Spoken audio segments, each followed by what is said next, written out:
across the rim of the galaxy, where dying suns bleed their last light into the infinite void, empires fold like ancient parchment in a cosmic wind that tastes of iron, ash, and promises kept too long. The vacuum itself seems to weep, not with tears of water, but with the slow extinction of stellar fires that once warmed worlds now stripped to bone and silence. Vast tomb worlds drift through the darkness like monuments to forgotten kings, their crystalline spires reflecting the cold indifference of eternity, while beyond the charted stars, something vast and hungry draws breath in the spaces between galaxies. The astronomical charts speak in whispers of bioships the size of moons, of hive fleets that move with terrible purpose through the intergalactic night, bringing with them a shadow that devours not just flesh and metal, but the very concept of existence itself. We truly love and care for you, traveler of midnights and hearths, and we hold your quiet attention as something bright against the encroaching dark. Before we begin this journey, tell us, where in the world are you watching from, and what time is it there? Now let's get started. Farron Zarek the Unslumbering stirred from a stasis that had spanned 3 millennia, his reawakening not a gentle emergence but a jarring reactivation of systems that had slumbered through the rise and fall of lesser civilizations. Ancient mechanisms like glaciers uncoiled from his sarcophagus, and the dust of ages fled his silhouette, as though recalling a king's temper from the time when flesh still clung to his bones. His necrodermis frame, wreathed in the cold fire of living metal, rose with the deliberate grace of inevitability itself, each circuit and synapse firing with the precision of engineering that had outlasted the stars themselves.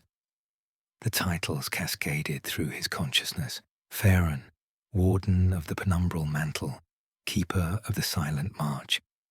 But beneath them all, a colder name rose like a tide: Zarek, who had traded breath for brass and then ruled time with a clenched jaw for 60 million years.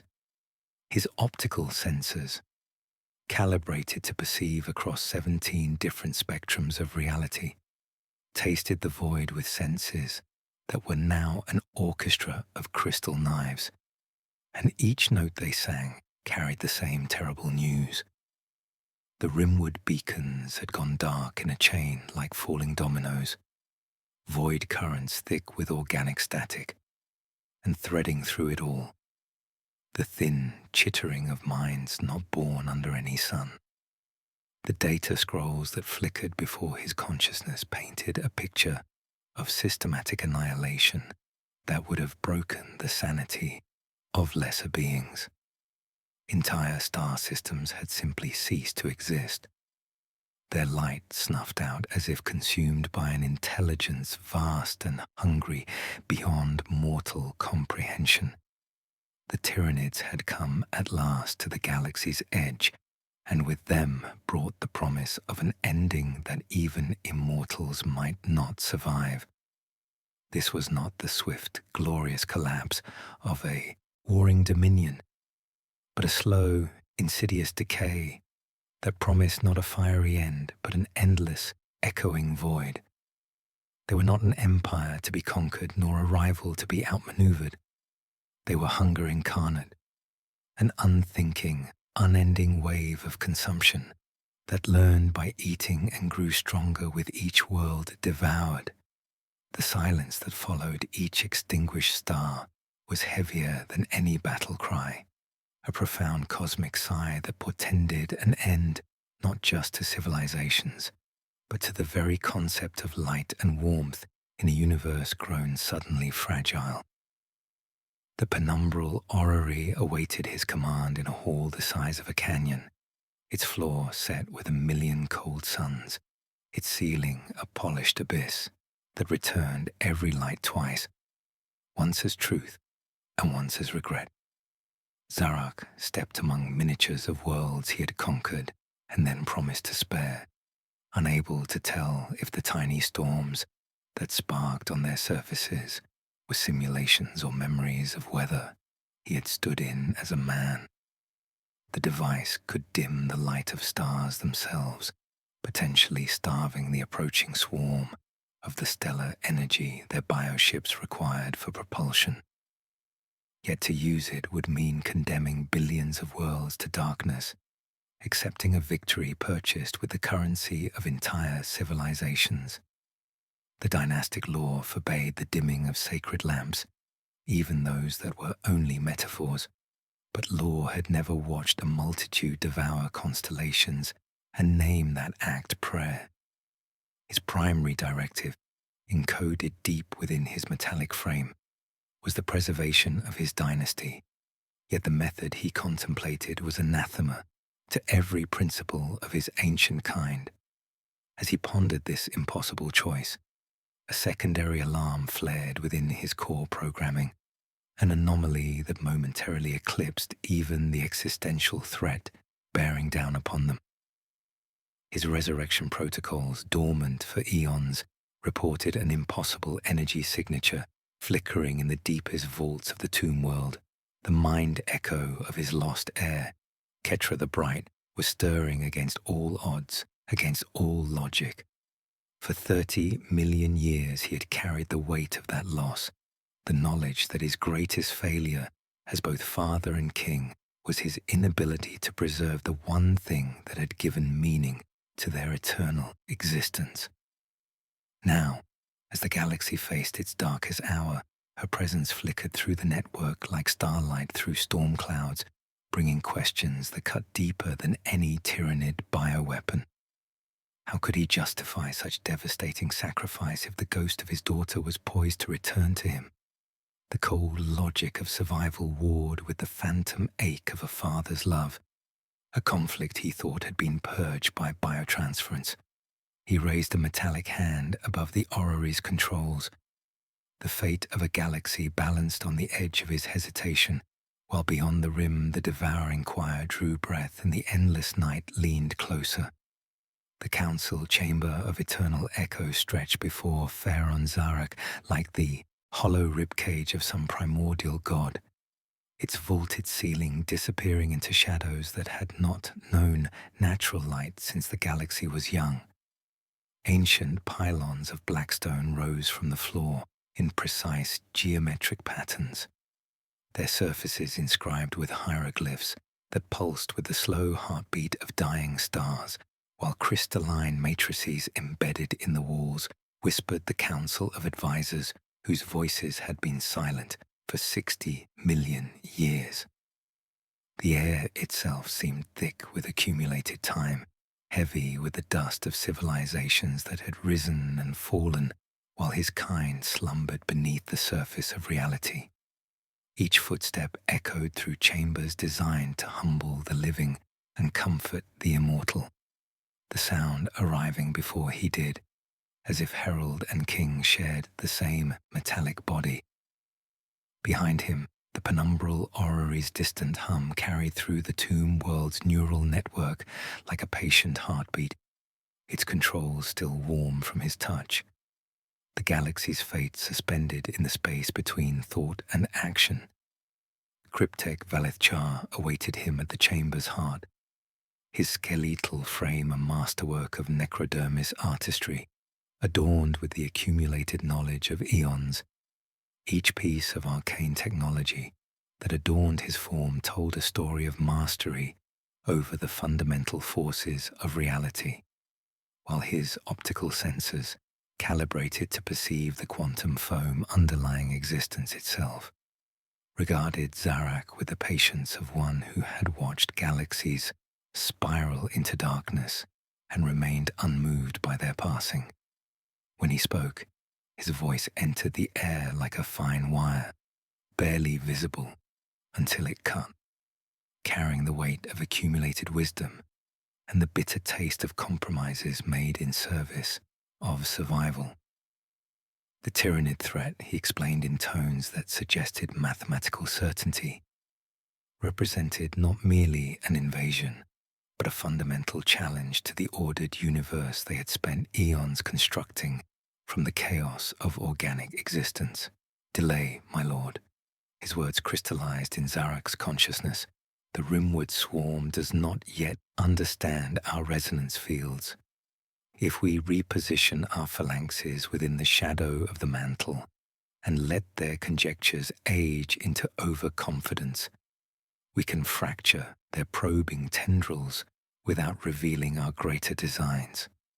His gaze tilted toward the orrery's projection, and for a moment his long dead eyes seemed to drink in all that light and file it away for later morning. Satek Marn, Praetorian of the Silent March, stood opposite like a monument to unwavering loyalty, carved from living metal and tempered by the fires of 1,000,000 battles. His scarab skull helm reflected the chamber's ethereal light in patterns that spoke of honor codes older than most stars, while his form radiated the immutable strength of dynastic law, the unbreakable chain of command that had held their empire together through the long darkness of their slumber.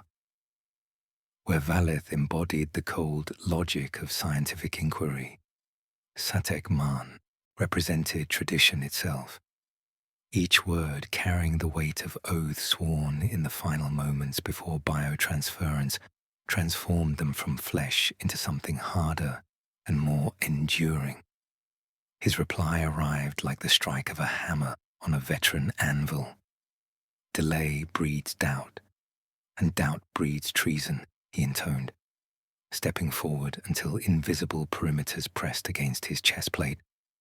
The Triarch forbids the dimming of stars, and by their law we endure.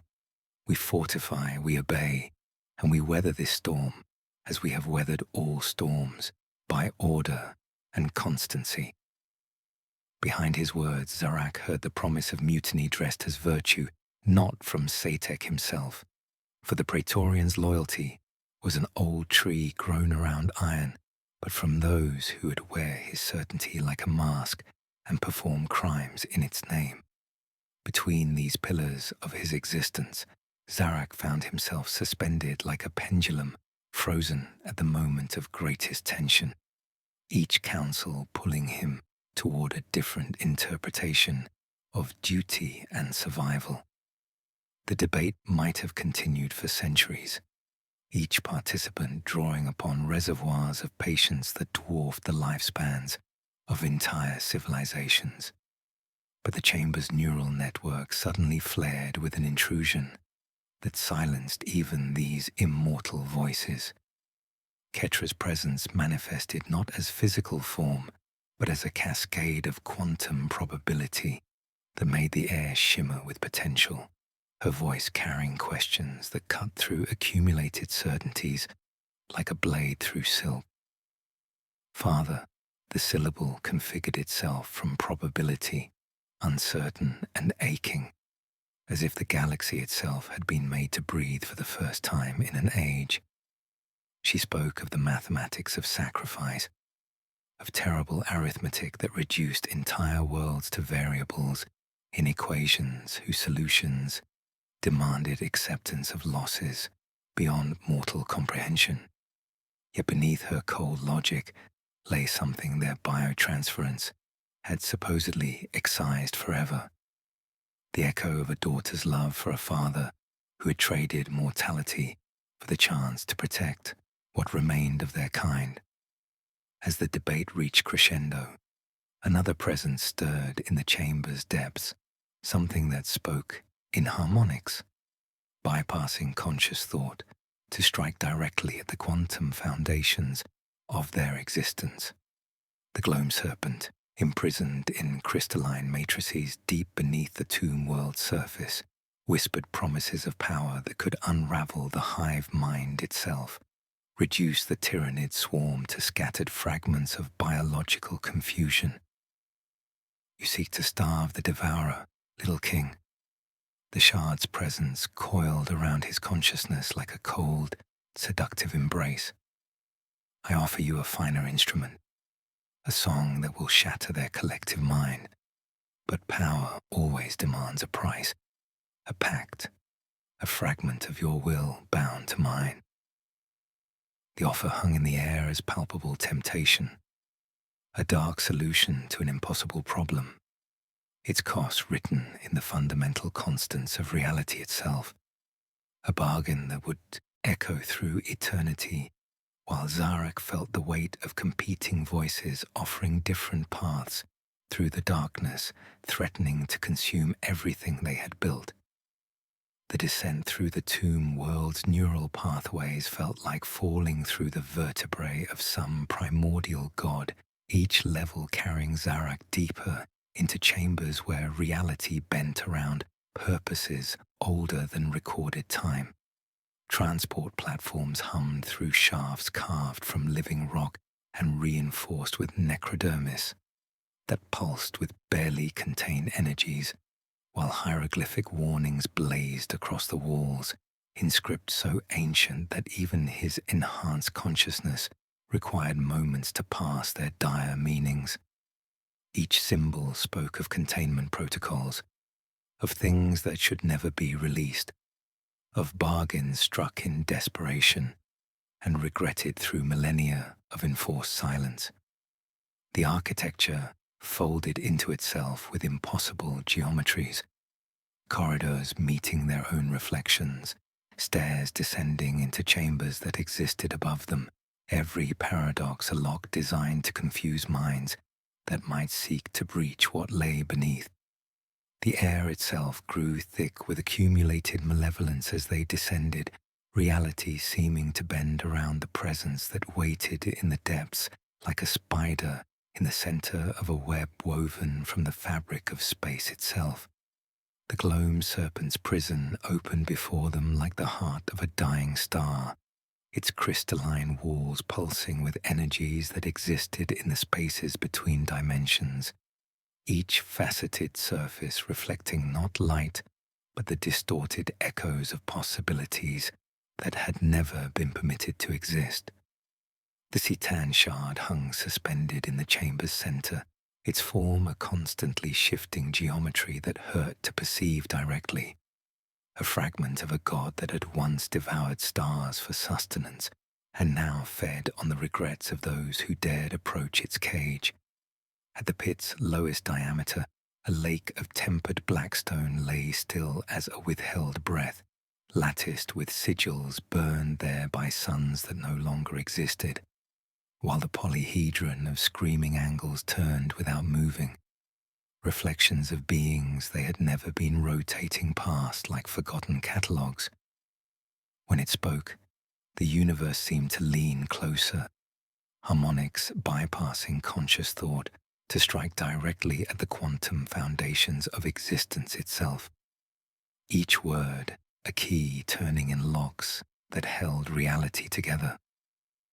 Veleth Char stood rigid with the tension of one who had spent eons studying forces that could unmake creation with a careless thought, his optical sensors flickering with protective filters that reduced the serpent's presence to manageable data streams.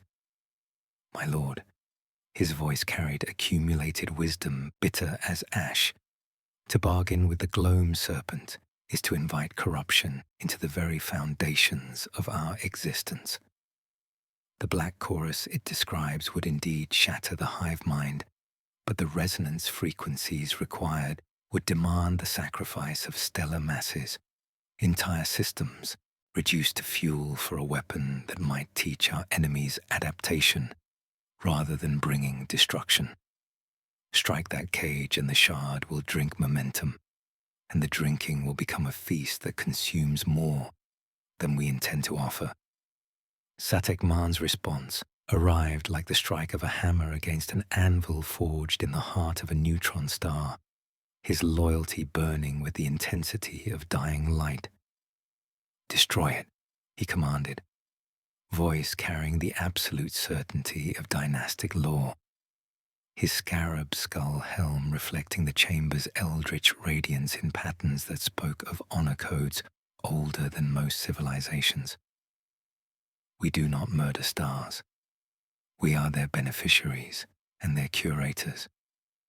The Triarch sealed this abomination for good reason, and to release it now would be to betray every oath we swore in the moments before our flesh became metal.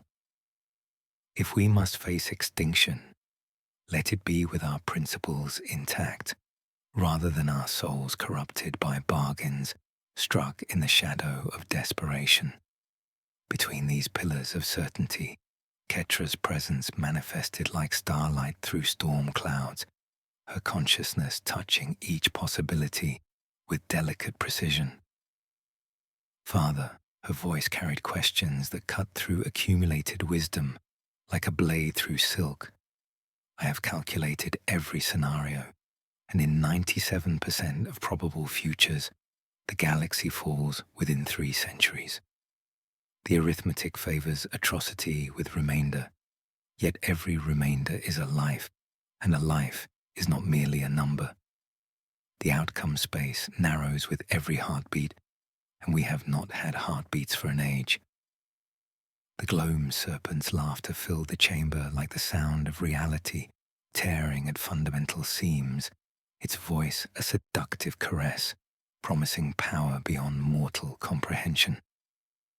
Little king, it whispered, you debate philosophy, while the devourer draws breath at your borders. I offer you the black chorus, pylons tuned to the intervals between thoughts, each a throat cut from a star, each throat singing harmony that is the gap between harmonies. 100 suns banked to coals, their death songs woven into frequencies that will shatter the collective consciousness, binding your enemies. Their choir will break upon it like tide on iron, and your legions will fight beasts of meat rather than seas of will. Zarek felt the weight of impossible choices settling around him like a shroud woven from eternity itself, each option carrying consequences that would echo through the darkness long after the last star burned to ash. In his consciousness, tactical glyphs unfurled in cold blue light, the penumbral mantles map appearing as ghosted lines, positions of pylons that did not yet exist, materializing like decisions already made. We will fortify, he said aloud. The word true in the way a sword is true even when the hand intends mercy. In invisible spectrums, orders issued with surgical precision, fabrication engines to awaken beneath the ice, harmonic couplers to be milled from reserve, blackstone, pylons to be erected in the shadow of existing towers, each labeled maintenance, each singing notes that alone meant nothing. Ketra folded herself into the network's seams, a daughter's hand covering a father's lie, while above them, the galaxy turned on its axis, each rotation bringing the devouring swarm closer to everything they had sworn to protect. The void between stars became a cathedral of war where ancient geometries clashed with organic horror. Each battle a prayer written in Gauss fire, and chitinous screams that echoed through the vacuum like hymns to forgotten gods. Necron phalanxes moved through the darkness with the precision of clockwork mechanisms, their formations perfect tessellations of death that had been refined across 60 million years of slumber, while against them pressed the vanguard tendrils of the Tyranid swarm, bioships that pulsed with alien life and hunger, that transcended mere sustenance to become something approaching religious fervor. Dawn was an old habit on worlds that had not seen sunrise in eons, yet when the swarm's first vanguard broke from the dark, the tomb sky imitated morning with fire and falling shadows, a false aurora born of reactor light and atmospheric entry. Blade-shaped ships of living chitin slid from the night in squadrons, their surfaces glistening with dew that was not water but a soup of seeded spores, enzymes and the patient mathematics of hunger, while Necron pylons woke in sequence across the mantle, their green hearts brightening with the gentle inevitability of a choir clearing its throat. From the command throne of his flagship, the Endless Requiem, Zarak observed the tactical displays with senses that processed information across 17 different spectrums of reality, each data stream a river of cold light that flowed through his consciousness like liquid mathematics. The enemy's approach patterns defied conventional strategic analysis, their bioships moving not with the calculated precision of military doctrine, but with the fluid adaptability of a living organism responding to stimuli, learning from each exchange of fire and growing stronger with every lesson written in the corpses of their own kind. Reports filtered through the command network like poison, seeping through reality's cracks. Tyranid bioships had begun exhibiting behaviors that defied previously observed patterns, some vessels deliberately sacrificing themselves to create organic debris fields that interfered with Gorse weapon targeting systems, while others had begun incorporating necrodermis fragments into their hull structures, adapting their enemies' own materials to serve as armor against familiar weapons.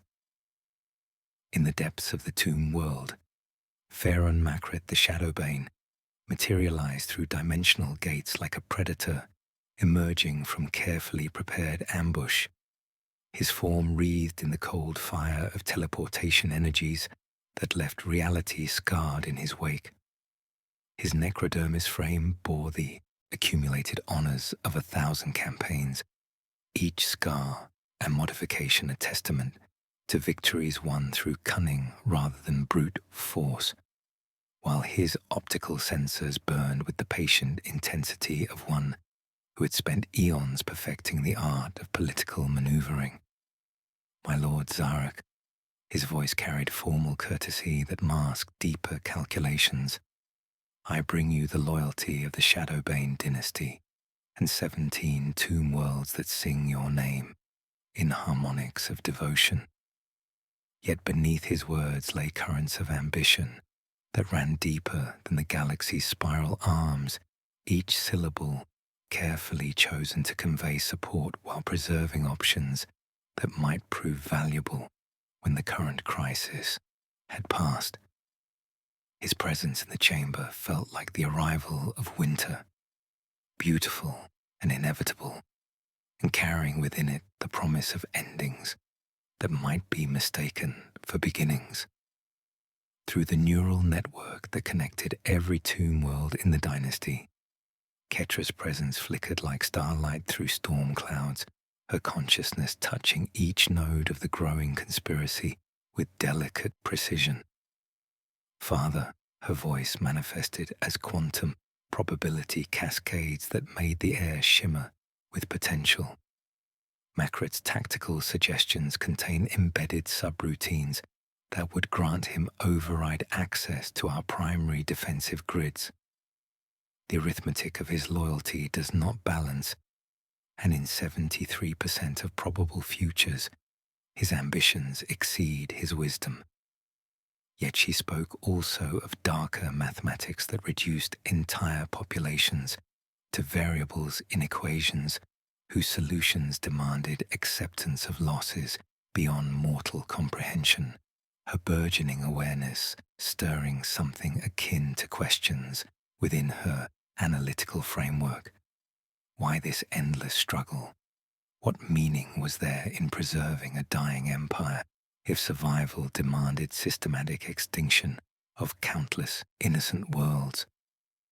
She questioned the morality of mercy, the brutal arithmetic of survival that dictated sacrificing 1 trillion to save 10 trillion. Her father's choices driven by desperate love, seeming a tragic paradox, a cycle of suffering perpetuated for an existence that had long forgotten joy. Satekman found the lie not through treachery but through diligence, a simple ledger that did not match its shadow in the deepest archives of the tomb world's administrative networks.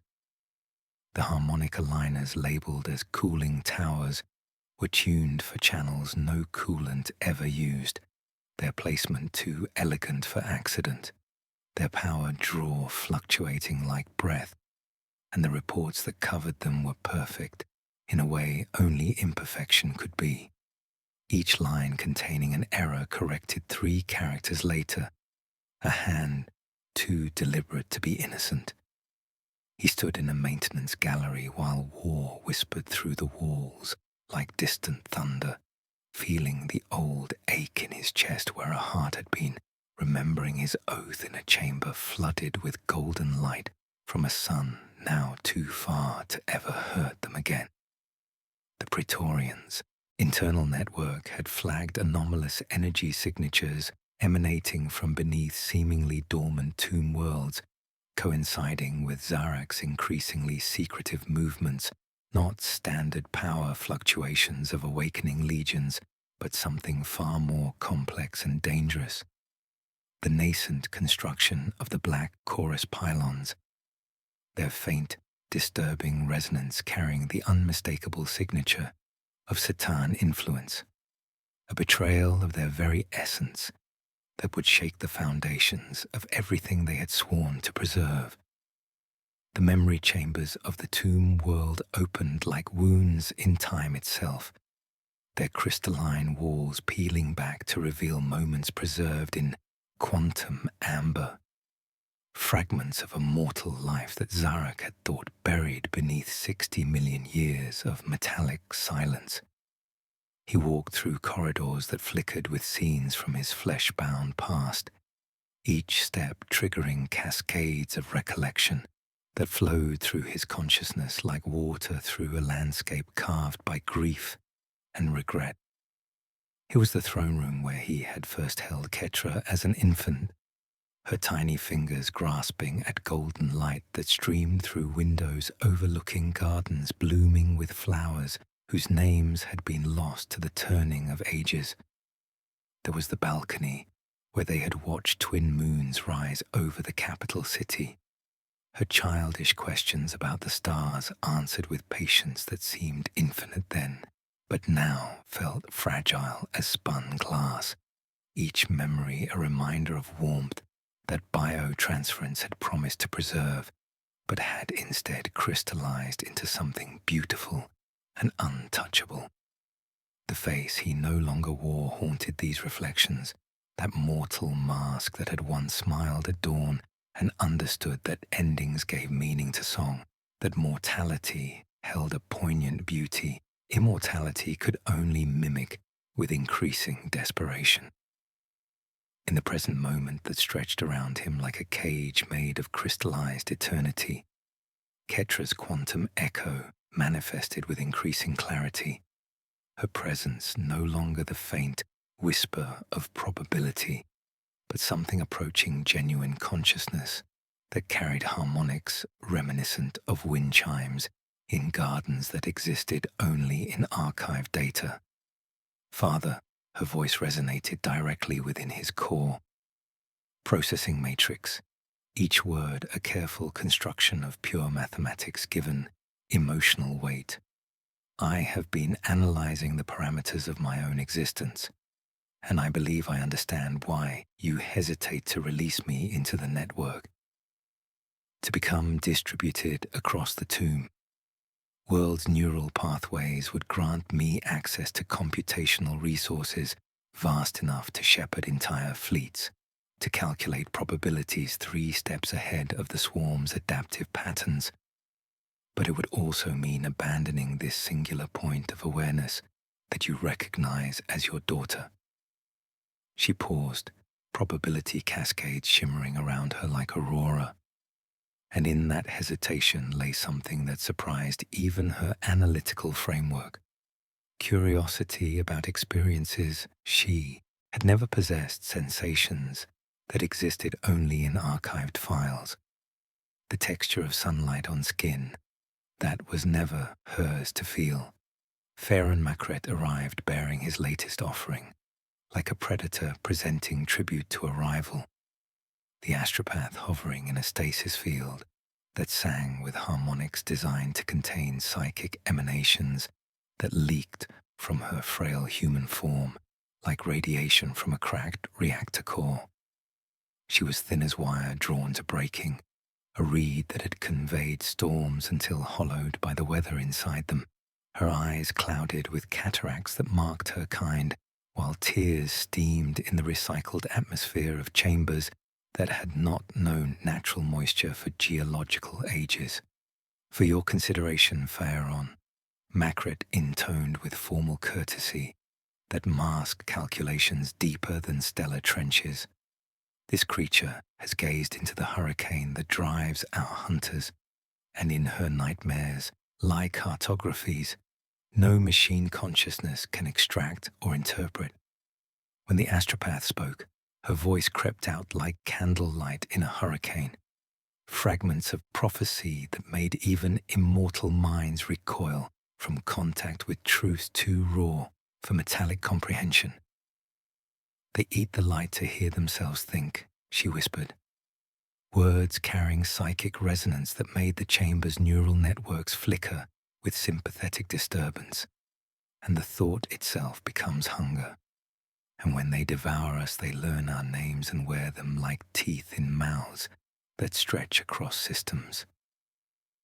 Satek Man's confrontation came not as dramatic revelation, but as the slow, inevitable pressure of truth asserting itself against elaborate deception. His presence in the chamber carrying accumulated evidence like weapons, arrayed for formal combat. The data scrolls materialized between them, like accusations given form, each line of text a nail in the coffin of trust that had endured since the first awakening from the great sleep, while behind his scarab skull helm optical sensors burned with the cold fire of duty betrayed by necessity. My lord, his voice carried formal courtesy that marked the end of friendship and the beginning of something harder and more terrible. The harmonic resonance patterns detected beneath the mantle match theoretical projections for constructs influenced by Cetan energy matrices, specifically those designed to channel stellar death songs through dimensional frameworks that violate every principle we swore to uphold. You have not merely planned to dim the stars. You have built a weapon that will feed their dying light to the gloam serpent in exchange for power that will corrupt the very foundations of our existence. And the Triarch will demand answers I am bound by ancient oath to provide regardless of personal loyalty or affection. Zarek stood before the viewing portal that looked out upon war raging in the void, his reflection superimposed over distant flashes of gas fire and bioplasma that marked the boundaries of their shrinking empire, each explosion a sun dying in miniature, while behind him the weight of accumulated choices pressed down like gravity from a collapsing star.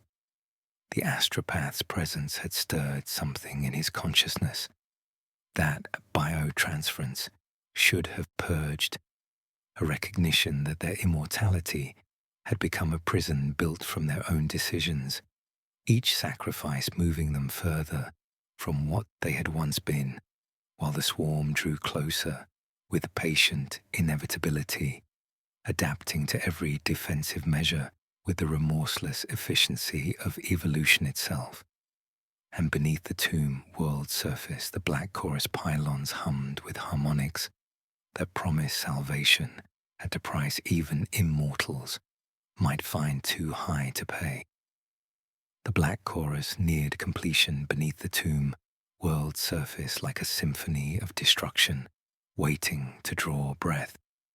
Each pylon rising through chambers that existed in the spaces between dimensions, their crystalline throats carved from compressed starlight and inscribed with harmonics that made reality shiver at their touch. Valith Char moved through these impossible geometries with the careful precision of one who understood that each miscalculation could unravel the fundamental constants holding existence together. His form wreathed in protective fields that flickered with energies borrowed from dying stars, while probability matrices collapsed around him into scenarios that offered victory only at costs beyond comprehension. The calculations grew more desperate with each passing hour. Power requirements that demanded siphoning energy from dormant stasis vaults and life support systems across secondary tomb worlds, while the gloam serpent's influence seeped through every component like poison through cracked stone, each successful calibration strengthening the Cetan shard's hold over both weapon and creators.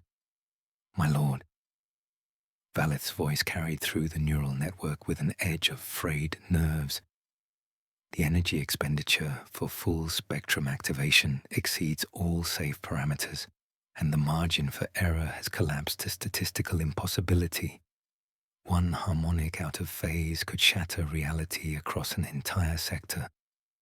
In the political chambers where power moved like tides through ancient channels, Phyron Macret orchestrated his conspiracy with the fluid grace of one who had spent eons perfecting beneficial treachery, his influence spreading through the dynastic network like a virulent contagion that found fertile ground among conservative elements of the Triarch. His communications carried undertones of concern for Zarak's stability, carefully worded suggestions that recent behavior indicated stress, fractures in command protocols, while privately he dispatched coded transmissions to assets positioned throughout the dynasty, each message a thread in a web designed to capture power when crisis reached its inevitable conclusion. The emergency session he convened painted Zarak as a desperate ruler who had consorted with forces anathema to their existence, seeking to wield a weapon born of forbidden pacts that would not merely dim stars but feed their essence to a caged god, corrupting their heritage and endangering every Necron soul in the process.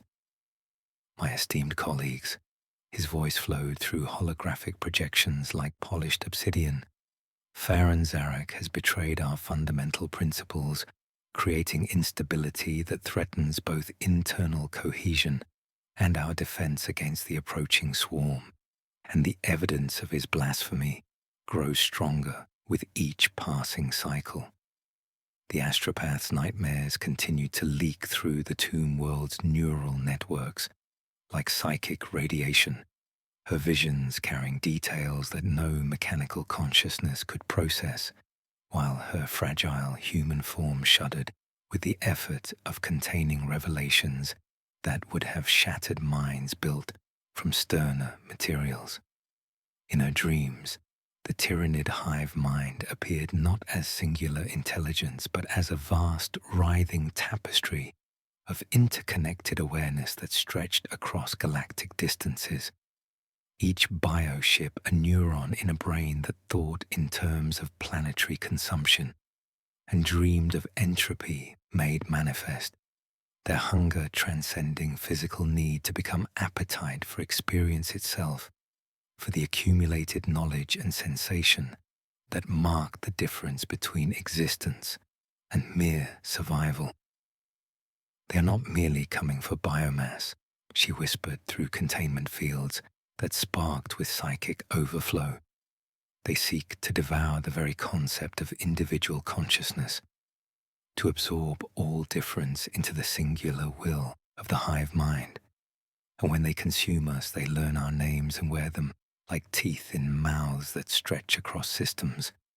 Her eyes rolled back as cosmic terror overwhelmed human limitations, and she screamed with a sound that was not human, but a primal shriek of recognition, having glimpsed hunger so vast that language failed to describe it.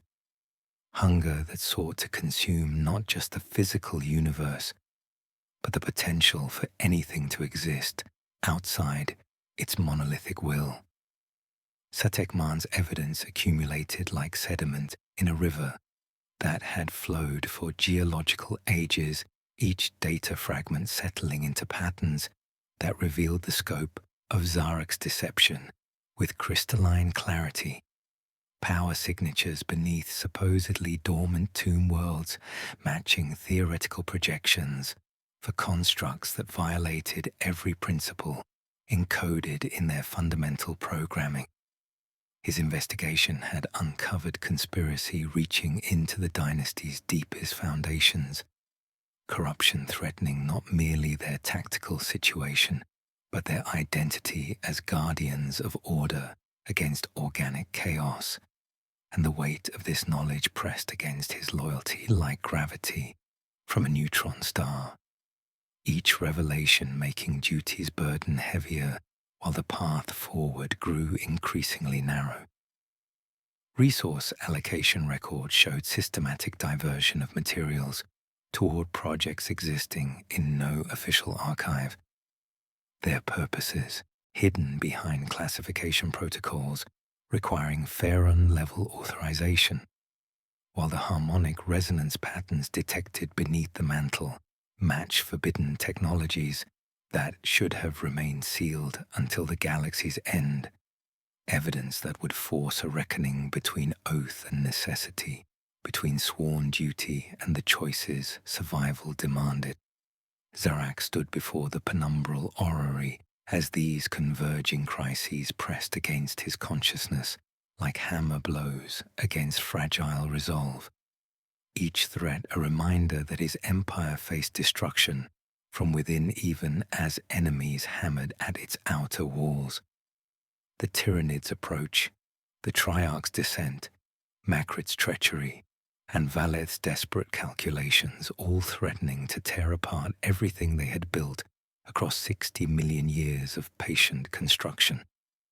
He gazed at the device's intricate mechanisms, at miniature stars pulsing with simulated light, and cold certainty settled within his core processing matrix like winter claiming a garden, understanding that the black chorus was not merely a weapon but a gamble, a desperate throw against an enemy that knew only consumption, and there would be no middle ground, no compromise with such a foe.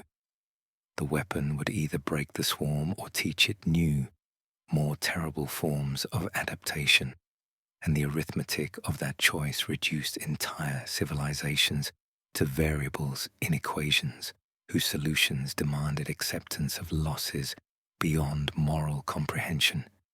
Yet the alternative was slow, inevitable extinction that would leave nothing but silence where once songs had echoed through the void.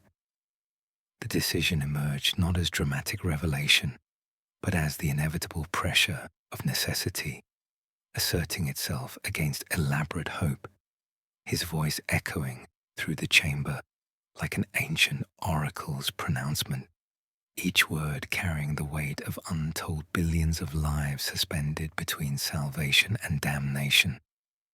"Prepare the test," he commanded, the syllables configuring themselves with terrible precision. "Select the sealed cluster beyond the Persid Drift. 7 systems under Blackstone quarantine, where no sentient life remains, and we will activate the chorus at minimal power to observe its effects upon the approaching vanguard."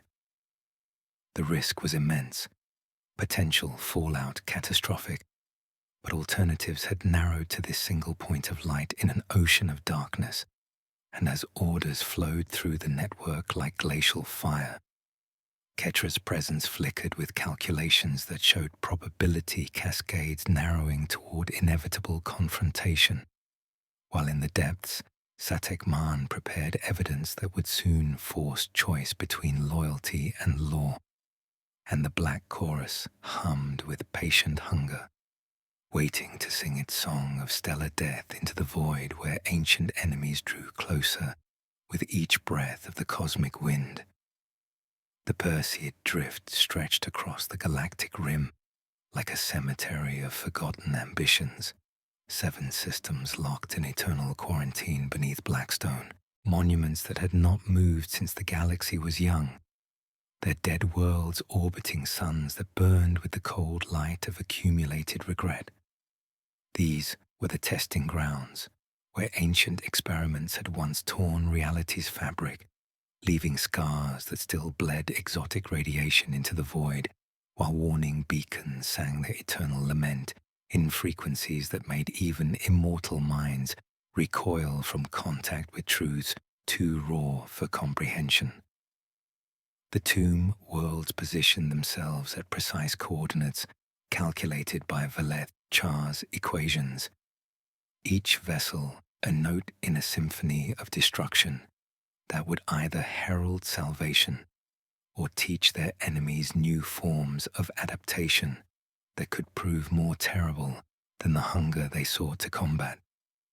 Through the neural network, Zarek felt the weight of every Necron soul connected to the Black Chorus, their consciousness linked to pylons that hummed with harmonics borrowed from dying stars while reality itself seemed to lean closer.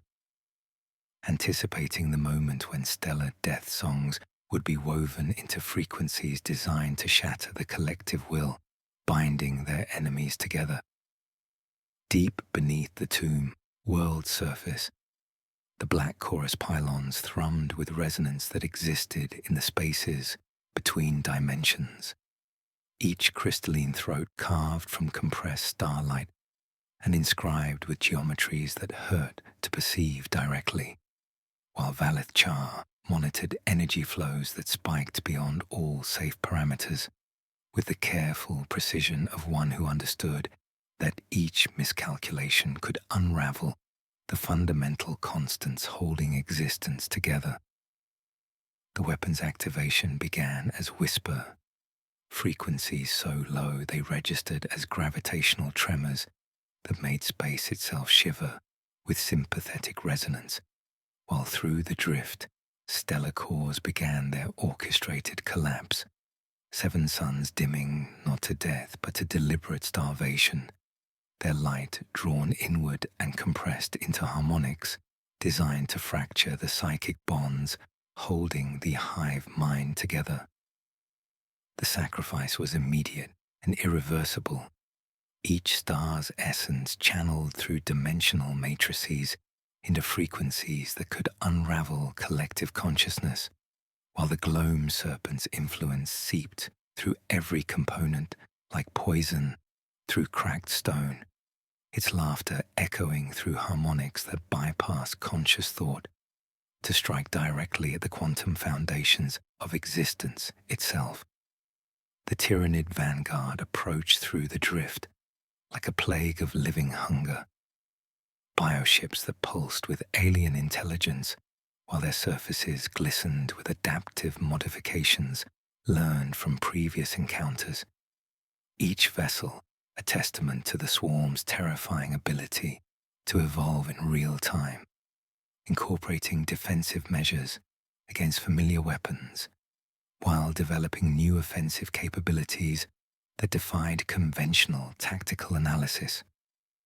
At the moment the Black Chorus drew breath from 7 dying stars, the effect was immediate and devastating.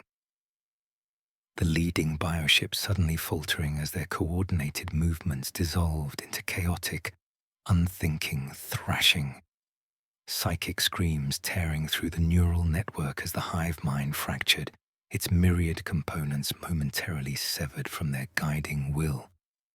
For 17 minutes and 43 seconds, victory seemed absolute as synapse creatures writhed in apparent agony while individual vessels drifted through space like abandoned shells, their bioweapons falling silent in cascading failures that suggested complete neural collapse. The terrifying unity of the swarm shattered by frequencies that had cost 7 stars their light.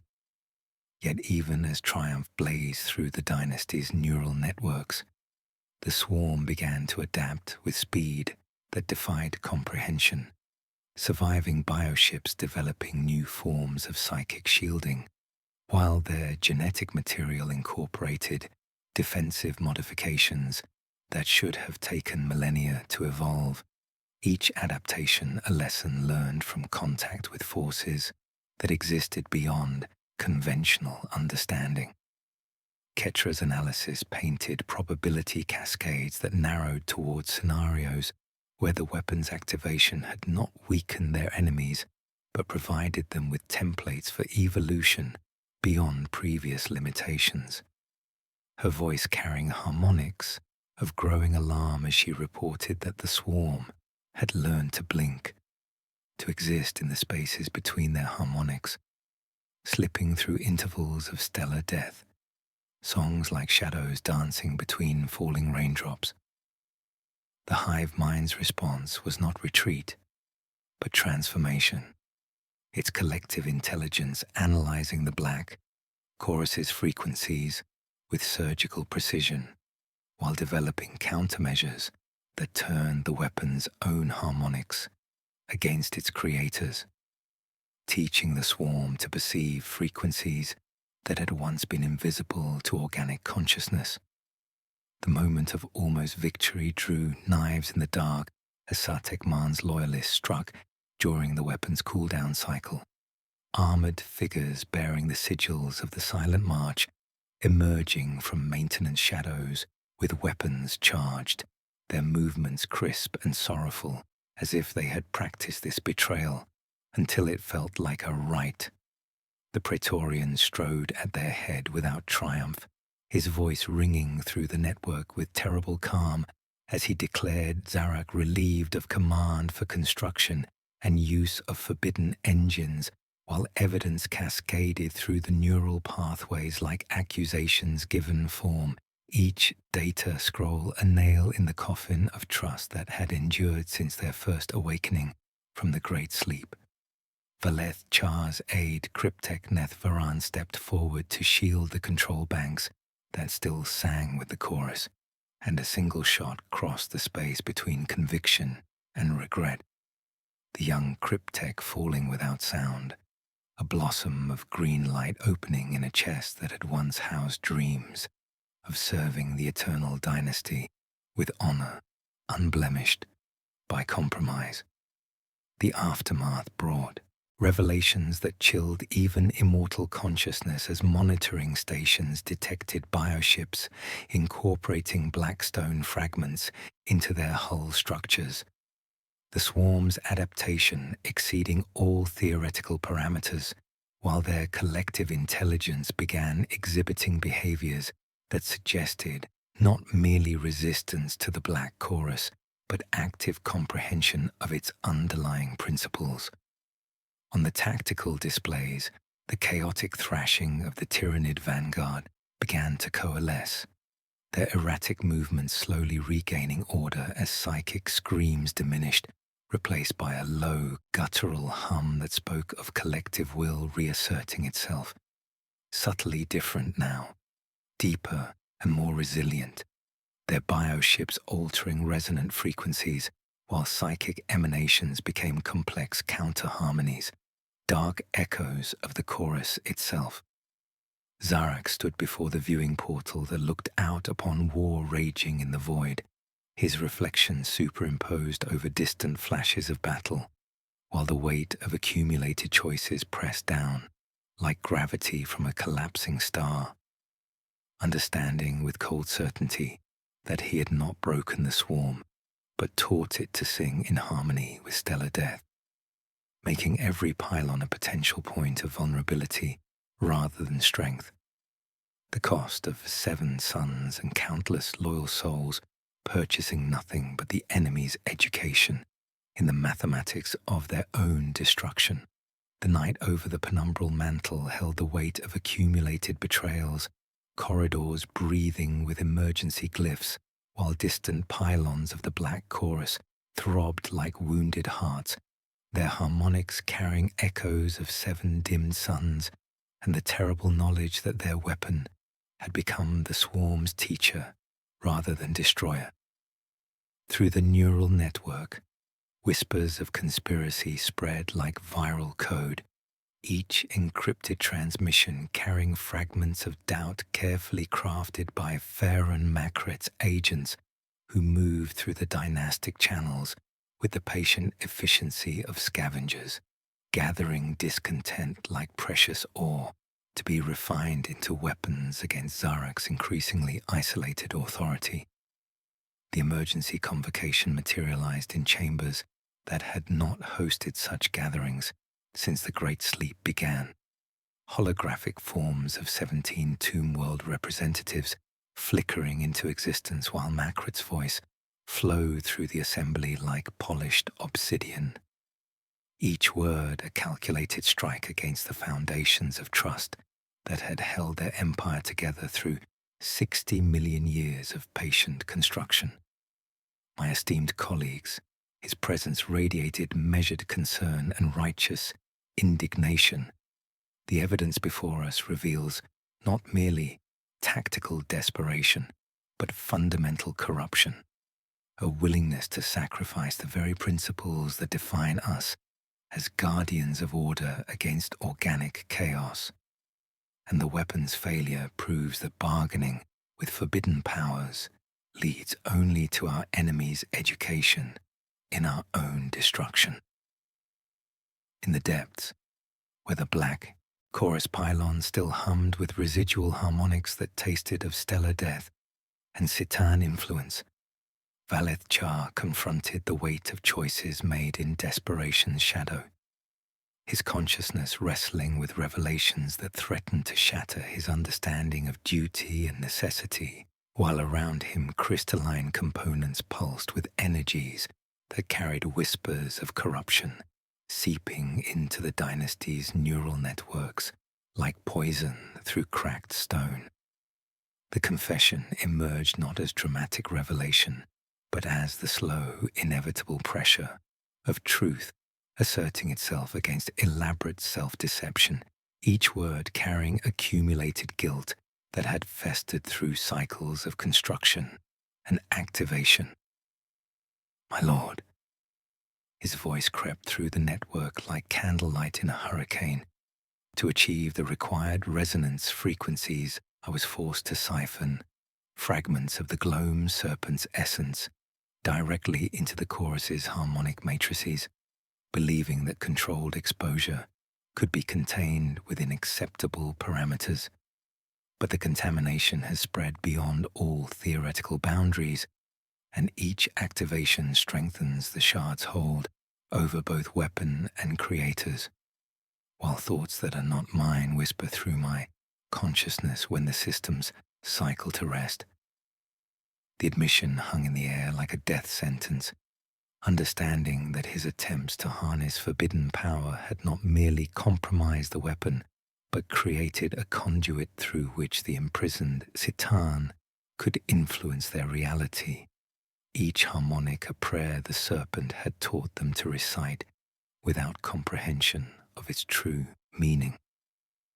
Through probability cascades that shimmered like aurora through the chamber's atmosphere, Ketra's investigation revealed connections that chilled even her analytical framework, patterns of communication between Makrit's agents and entities that should not have possessed the capacity for such coordination, while biosignatures detected in the outer rim suggested Tyranid infiltration of a sophistication that defied conventional understanding of their capabilities. Farther, her voice manifested as quantum mathematics given emotional weight. Makrit's tactical suggestions contain embedded subroutines that correlate with Tyranid approach vectors in ways that suggest not opportunistic alliance but active coordination. His defensive redeployment systematically exposing tomb worlds loyal to your rule, while creating safe corridors for bioship advancement. The mathematics of betrayal unfolded before her consciousness, like a malignant equation whose variables included the systematic sacrifice of outer rim populations, their defenses weakened under the guise of strategic consolidation, while the swarm approached with knowledge of weak points that could only have been provided by sources within the dynasty itself, each revelation adding weight to accusations that painted Makrit not as ambitious rival, but as willing collaborator with forces that sought their complete annihilation. The confrontation between Satekman and Zarak unfolded in chambers where the weight of accumulated oaths pressed against the walls like gravity from a neutron star, evidence cascading through holographic displays like accusations given form, power signatures and resource allocations revealing the scope of deception with crystalline clarity, while the Praetorian's voice rang with terrible certainty.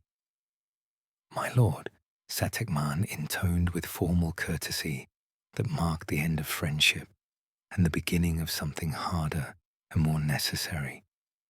"You have not merely violated dynastic law, but built a weapon that feeds stellar essence to a cage god in exchange for power that corrupts the very foundations of our existence, and the Triarch demands answers I am bound by ancient oath to provide regardless of personal loyalty or the desperate circumstances that drove these choices. Yet the evidence suggests our greatest threat may not be the weapon, but the traitor who guides our enemy's hunger toward those who remain faithful to your rule." Zarak's response came not as denial, but as the cold acknowledgement of necessity's demands, his optical sensors narrowing as the pieces of conspiracy clicked into place, the seemingly disparate threads of Makrit's actions weaving into a tapestry of calculated treachery that cut deeper than any Goss flare because it struck at the core of their ancient oaths. "The weapon exists," he stated with precision, "that sliced through accumulated accusations, and its activation has purchased time measured in cycles rather than millennia. But the alternative was slow extinction that would leave nothing but silence where once songs echoed through the void, and I will not apologize for choosing survival over purity when the cost of moral certainty is complete annihilation of everything we have sworn to protect. Yet the true betrayal lies not in my desperate measures, but in Makrit's willingness to feed our people to the swarm for the sake of his own ascension. Orders flowed through the neural network like glacial fire, bypassing Makrit's compromised channels and activating contingency protocols that had lain dormant for millennia. Legions of Praetorians stirring in hidden vaults while kill commands crawled through administrative routes with the forgiveness of frost, each directive carrying the weight of decisions that would echo through eternity, while the adapted swarm drew closer with patient hunger, their bioships now singing counter-harmonies that turned the Black Chorus's own frequencies against its creators. The court of eternal shadows opened like a wound carved into the heart of the tomb world, its obsidian walls rising toward a dome that reflected the cold light of dead stars, while ancient pylons hummed with the accumulated weight of 60 million years of dynastic lore. The chamber's crystalline surfaces bore inscriptions in scripts older than recorded time, each hieroglyph pulsing with ethereal radiance that spoke of oaths sworn in the moments before biotransference transformed flesh into something harder and more enduring, while holographic projections of distant Triarch members flickered like preserved constellations above the judicial dais. Satekman stood at the chamber's heart like a monument to unwavering principle, his scarab skull helm reflecting the ethereal light in patterns that spoke of honor codes older than most civilizations, each word carrying the terrible gravity of duty performed without joy or satisfaction, only the cold necessity of preserving order against the chaos that threatened to consume everything they had built from the ashes of their mortality. The air itself seemed thick with accumulated authority, heavy with the dust of precedents that had shaped their empire through eons of patient construction. while beyond the court's walls the adapted swarm drew closer with each passing moment, their bioships now singing counter-harmonies, learned from 7 dimmed stars. The charges unfolded like accusations carved in blackstone, each specification carrying penalties that had not been invoked since the dynasty's founding, while evidence cascaded through the chamber's atmosphere like frozen lightning, power signatures and resource allocations revealing the scope of deception with crystalline clarity. "My Lord Zarak," Satekman's voice rang with formal courtesy that masked deeper anguish. "You stand accused of trafficking with entities anathema to our existence, of constructing weapons that violate the fundamental principles encoded in our core programming, and of sacrificing stellar masses to feed forbidden powers in direct contravention of oaths sworn before our flesh became metal. Yet I speak these charges not from triumph, but from the terrible necessity of preserving what remains of our honor in a galaxy that offers only compromise between damnation and extinction." The words settled like iron filings drawn to a hidden magnet, fixing every gaze upon the space between accuser and accused, where judgment would soon stand, while the penumbral orrery's distant hum bled through the stone like a second pulse, reminding all present of the weapon that had purchased knowledge for their enemies rather than victory for themselves.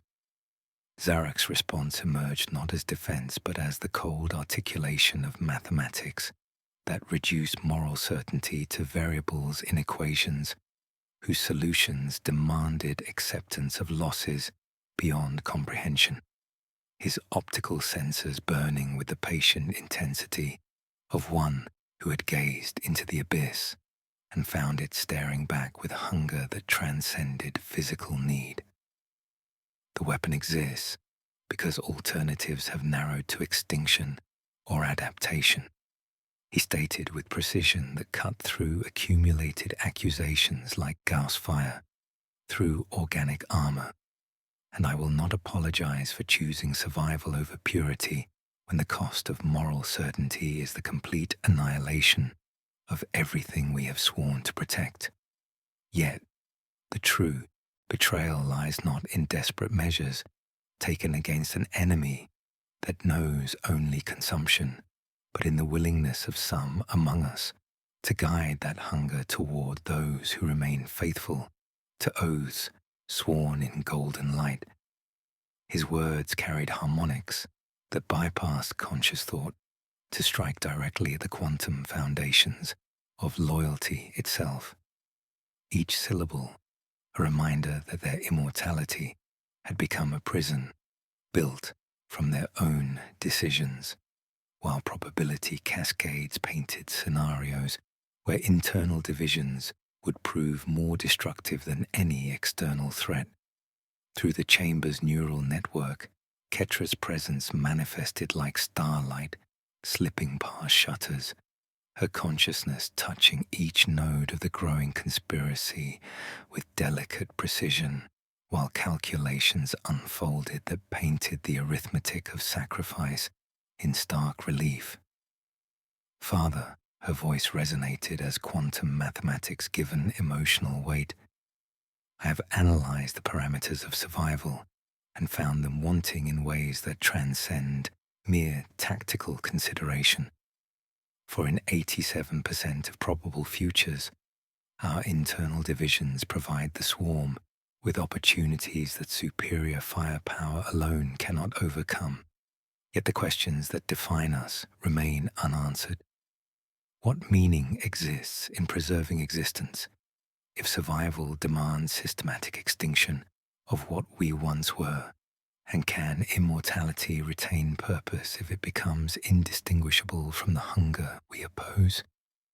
Her analysis painted probability matrices that narrowed toward inevitable confrontation, each variable a life suspended between salvation and damnation, while the adapted Tyranids incorporated lessons written in the corpses of 7 dim stars, their collective intelligence learning to slip between harmonics that had once promised their destruction. The moment of greatest tension arrived not as dramatic revelation, but as the sudden violence of betrayal made manifest Makrit's assassins emerging from dimensional distortions with the weapons charged, their movements precise and sorrowful, as if they had rehearsed this treachery until it felt like ritual rather than crime. The court doors yawned like a maw, while shadowed figures poured from service galleries, their energy blades leaving after images that resembled quills, writing bloody footnotes in a book of law. Each target priority encoded into their programming like hieroglyphs etched into living metal. The first volley scratched the air with green scars, and Valeth's warding fields blossomed too late for 3 attendants who fell like extinguished lamps, their names flashing through the network before silencing forever. Panic did not exist among the undying, but something adjacent arrived, a tremor in synchronization that made ranks stutter for a heartbeat's breadth, while Satek Man pivoted into the breach with the certainty of law discovering its edge, his glaive carving crescents through torsos already turning to dust, each stroke an answer to a question nobody wanted to ask. Zarak moved with speed that belied his ancient form, stepping into the path of a lance meant for Satek Man's cortex, as if returning to a corridor once walked as a man, his chest blooming in a fan of dispersing energies, while for an instant he tasted a memory that biotransference should have burned away. Hot air thick with jasmine and laughter beneath balcony moons. He answered with a beam that drew a line between treachery and absence, unmaking the assassin who had fired. Then 3 more who attempted the same theorem with different variables, while smoke made of unwords coiled above their remains. The chamber bruised itself back into order as silent phalanxes arrived with measured tread and the patient appetite of procedure, their weapons speaking with voices that remembered oaths sworn in chambers flooded with golden light. I saved my Praetorian so that the law accusing me would not be murdered while I defended it. Zarak stated with crystalline precision, his actions carrying harmonics that spoke of understanding rather than forgiveness, acceptance that survival demanded compromises that would echo through eternity. I will not be the hypocrite you need, Makret, for hypocrisy is a luxury our dying empire cannot afford. In the sudden hush that followed, the astropath spoke from her containment field, voice a torn ribbon stretched between storms, while her frail human form convulsed with psychic emanations that overwhelmed the chamber's protective barriers. They learn our names and wear them like teeth, she whispered through harmonics that made reality shiver, eyes cloudy with galaxy light, while tears steamed in the recycled atmosphere. And the hunger becomes thought, and the thought becomes hunger. And when they devour us, they sing our songs with voices that stretch across systems, each note a star extinguished in service to appetite that transcends need to become worship of entropy itself. Her small hands trembled like autumn leaves while sweat beaded on skin that had carried nightmares no machine was built to understand, and in her eyes lay the reflection of cosmic terror that would have shattered minds built from sterner materials. Release me, Lord of Iron Sorrow, before they speak through me and make my throat a choir. She pleaded with dignity that pierced even immortal hearts, understanding that her knowledge had become a weapon the enemy could turn against those she had served beyond all reasonable expectation. Zarak approached until the containment field's hum braided into the orrery's pulse and looked upon a mortal life that had carried visions too terrible for comprehension. his voice carrying gentleness that necrodermis should not have been able to convey. "You have served beyond all reckonings, and I will give you ending," he said, opening a corridor that faced the void, a ceremonial vent whose threshold was lined with names of those who had guarded dreams before the stars learned fear. The seal irised wide to reveal a galaxy of black water pricked with ice lanterns, and she smiled with fragile grace, nodding as if at a promise finally kept. When he deactivated the field, there was no cry, only a breath, and the slip into starlight as she tumbled like a falling note away from the stave. Limbs loose, face serene, pale threads trailing from a mind that had burned itself clean. For a heartbeat, the chamber seemed to tilt after her, as if gravity had changed its loyalties, while somewhere beyond the mantle, a recoil of thought ran through the swarm, a small bright silence inside the noise of devouring. Then the gloam serpent coiled its voice around Zarak's consciousness, like a serpent around a child's wrist, deceptively gentle, yet intimately sure of its hold. The chamber's lights wavering as though listening to whispers that bypass conscious thought to strike directly at the quantum foundations of existence itself. "Little king," it murmured through harmonics that tasted of stellar death and forgotten mercy, "you have seen love choose an ending and law survive its own defense. But would you like to remember a universe that did not know hunger? A galaxy where choice could be made without calculation against extinction?" It poured visions into his awareness, not memories, but temptations. Blue worlds where oceans were surprised by sunsets, cities whose music instructed the rain, children naming constellations that listened without malice, a cosmos where endings gave meaning to song rather than marking the failure of hope. "Accept my pact," the shard sighed with seductive certainty, "and I will give you weapons built from that mercy, songs to hold the swarm at distance while you teach meaning to breathe again, power to reshape reality according to will rather than necessity."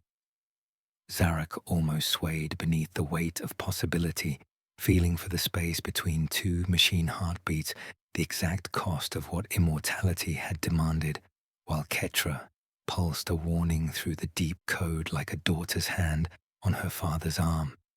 And outside in patient shoals, the bioships gathered, humming lessons they had stolen from 7 dimmed suns.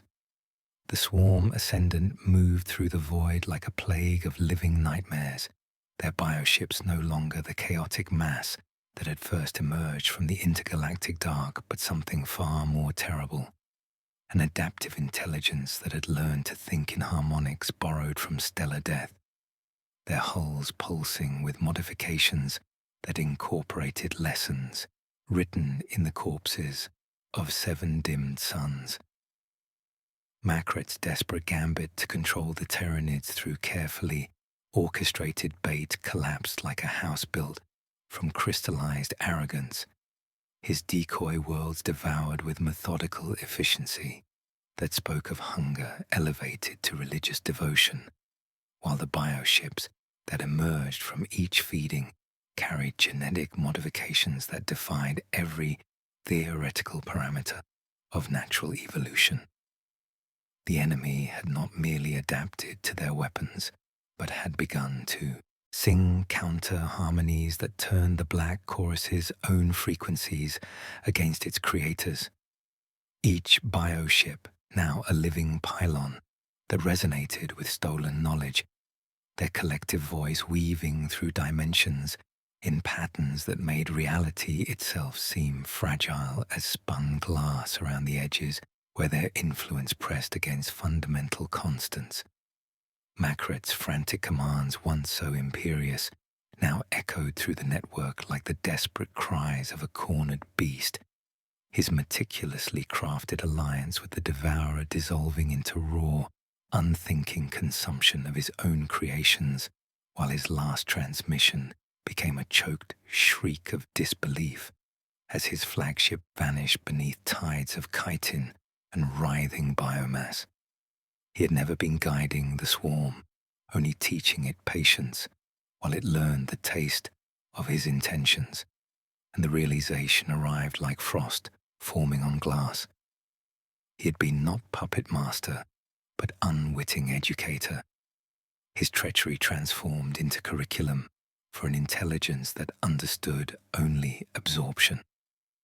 The galactic rim, already a charnel house of extinguished suns, now bore witness to the ultimate futility of trying to control an entity that knew neither gratitude nor mercy, only the endless mathematics of consumption, refined through contact with civilizations that had thought themselves clever enough to bargain with entropy itself. In the aftermath of Makret's failed treachery, Satek Man stood before Zarak in chambers where the weight of accumulated oaths pressed against walls like gravity from a neutron star.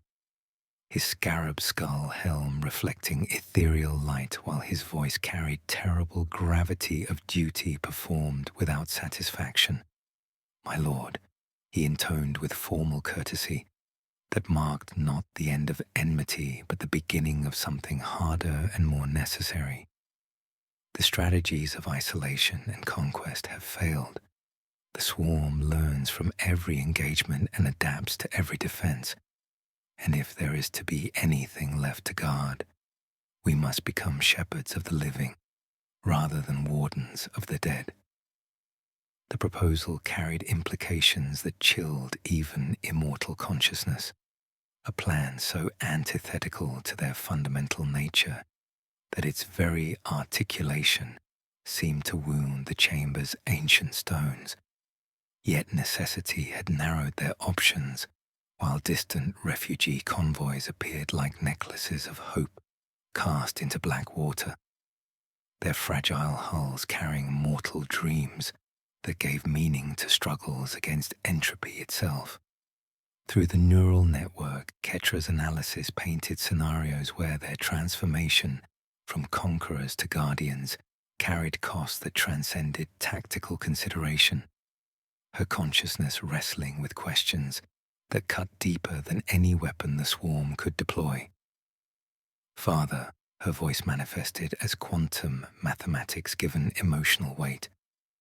"The arithmetic of preservation demands resources we do not possess, while the enemy adapts to countermeasures we have not yet conceived.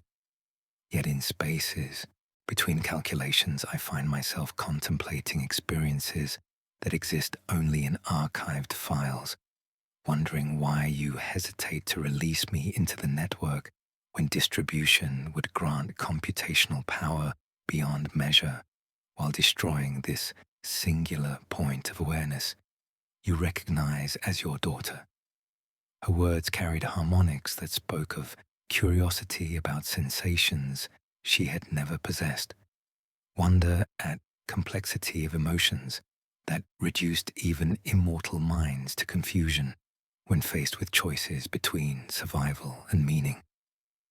Zarak stood before the penumbral orrery as these revelations pressed against his consciousness like hammer blows against fragile resolve, understanding with cold certainty that their weapon had evolved beyond its original parameters, no longer merely a device for dimming stars, but something approaching a living entity that fed on stellar essence while whispering promises of power through crystalline components pulsing with energies that carried fragments of the gloam serpent's consciousness like viral code. The horrifying realization dawned like a sun rising over battlefields strewn with corpses of hope. The black chorus was no longer a weapon, but a lure, a beacon broadcasting signals of immense psychic energy that drew the hive mind's attention to exact frequencies they had hoped would destroy it. Every activation strengthening connections between their consciousness and the serpent's influence while teaching enemies to slip between dimensions like shadows dancing between falling raindrops. The gloam serpent coiled its voice around this dawning horror, whispers no longer tempting with offers of power, but carrying chilling, knowing satisfaction. "Little king," it murmured through harmonics that bypassed conscious thought, "you sought to starve the devourer but have taught it to sing, and now your song is its most delicious melody, every sacrifice and dimmed star sharpening its appetite for the ultimate prize." The words slithered through Zarek's awareness, reinforcing terrible truth that made proposed alliances with mortals, once unthinkable, now seem like desperate acts of a dying species clinging to any form of life. While beyond the mantle the night breathed with inhale that pulled ice from rock as bioships banked toward the brightest silence they could taste, a tide answering a moon that promised feast beyond imagination. And Zarek felt the weight of impossible choices settling around him like shroud, woven from eternity itself. The exodus of the living began like a symphony written in the language of desperation, refugee convoys streaming through void routes that had not carried mortal cargo since the galaxy learned to fear the dark between stars, their fragile hulls packed with dreams that gave weight to struggles against entropy itself, while Necron phalanxes assumed positions they had never been designed to hold. The irony cut deeper than any Gorse flare. Immortal legions that had once reduced civilizations to ash now, standing vigil over evacuation routes, where human children pressed faces against viewports to stare at metal gods who moved with terrible precision through the void, each formation a prayer, written in living steel, while behind them the adapted swarm drew closer with patient hunger that had learned to think in harmonics borrowed from stellar death. Transport vessels designed for cargo now carried hopes and fears that no machine consciousness could fully process, their holds echoing with languages that spoke of worlds already lost, while navigation officers plotted courses through space that seemed to contract around them like a closing fist. Through crystalline matrices that pulsed with accumulated regret, Ketra's consciousness expanded beyond the boundaries of singular awareness, her quantum essence flowing through the tomb.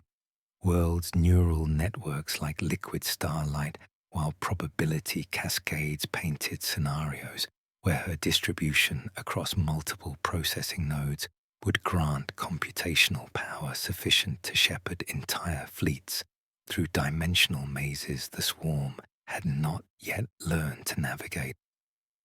"Father," her voice resonated through harmonics that carried both mathematical precision and something approaching wonder.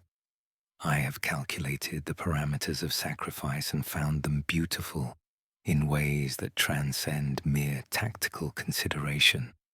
For to become distributed means abandoning this point of awareness you recognize as your daughter, while gaining the ability to guide 10,000 vessels through routes that exist in the spaces between the enemy's perception." The transformation began as whisper, frequencies so low they registered as gravitational tremors, while Ketra's essence scattered through the network like seeds cast into fertile darkness, her singular voice becoming a constellation of awareness that touched every node of the evacuation routes with delicate precision. In the depths where crystalline components pulsed with energies that carried whispers of corruption, seeping through reality's foundations like poison through cracked stone, Valeth Char confronted the weight of choices that had led them to this precipice, his consciousness wrestling with equations that demanded acceptance of losses beyond comprehension.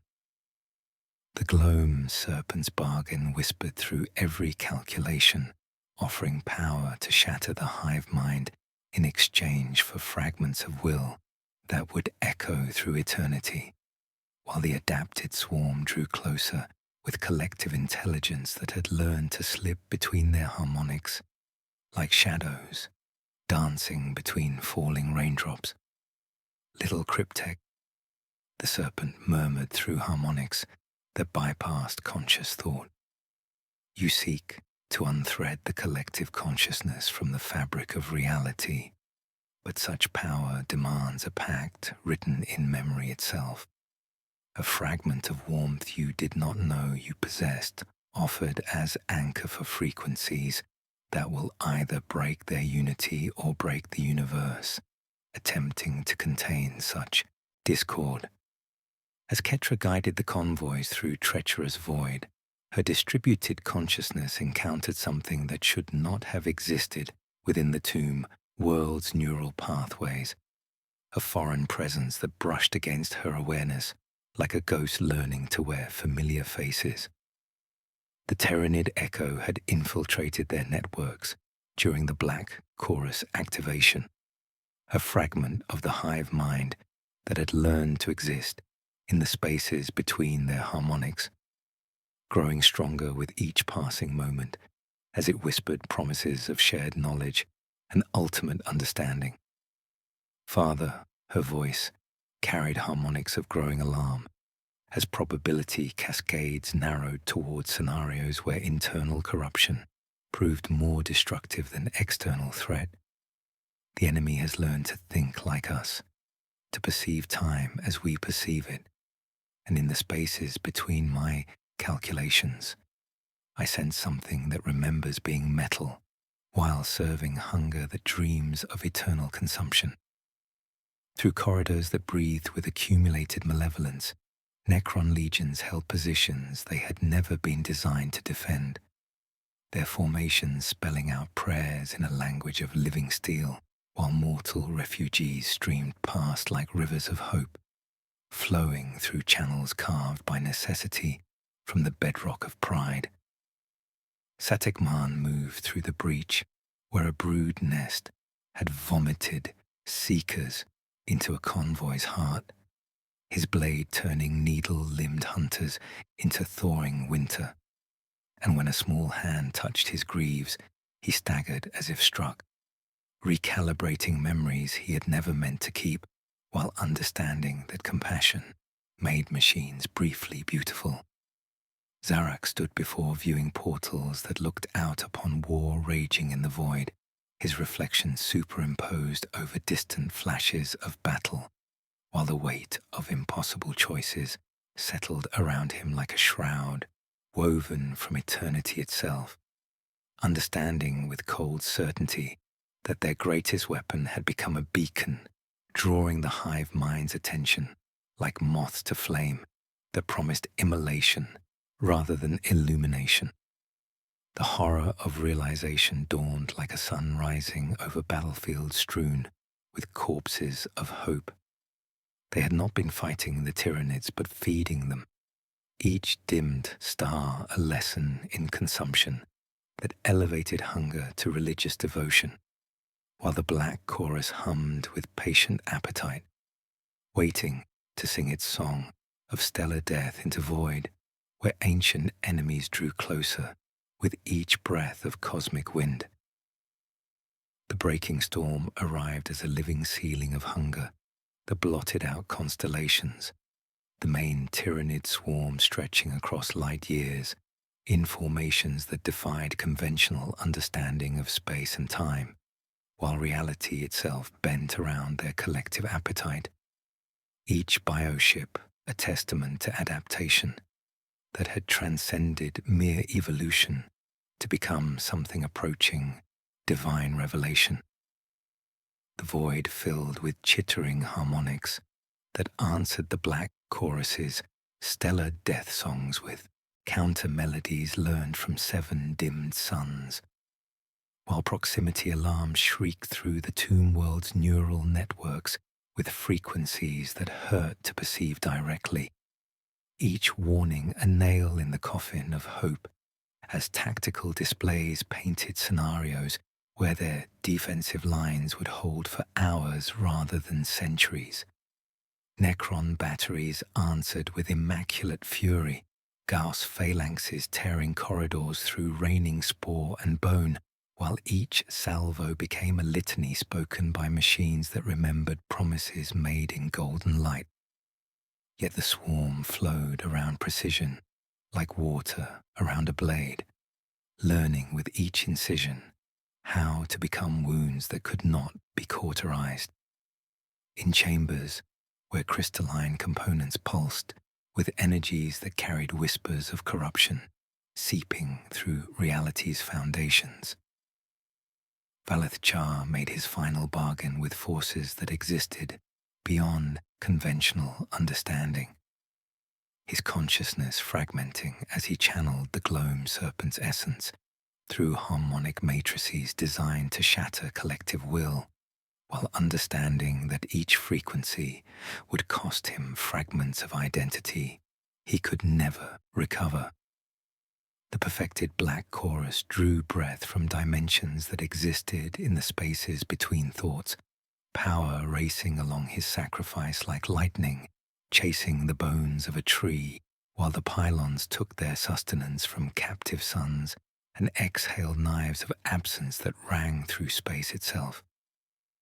My lord, his voice carried through the network with harmonics that tasted of sacrifice beyond measure. The weapon achieves resonance but demands payment in memory itself. Each note a fragment of warmth I did not know I possessed. The hive song broke like glass hurled at waters too cold to accept it. Synapse nodes across the armadas, failing in synchronous cascades while a million lesser voices guttered to ash and drift. The devourer trembling in those widening cracks of will.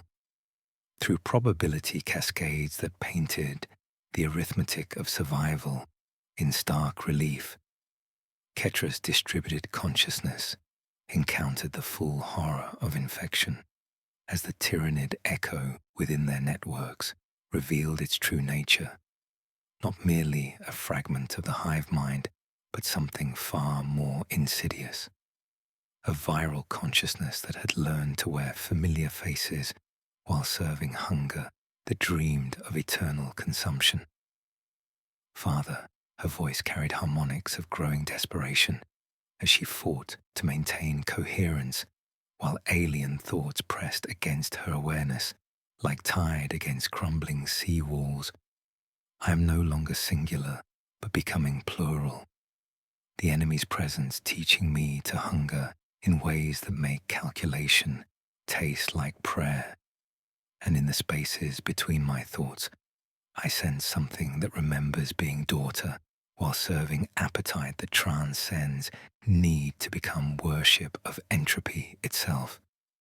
Her struggle became visible as fluctuations in the tomb, world's power grid, consciousness fracturing across multiple nodes while she begged for release before the echo wore her voice completely. Across the throne arc, Makrit materialized through dimensional gates wearing the ash of his fleet like a cloak. One arm latticed where Chitin had kissed him, while the other cradled a scepter keyed to the penumbral orary's heart.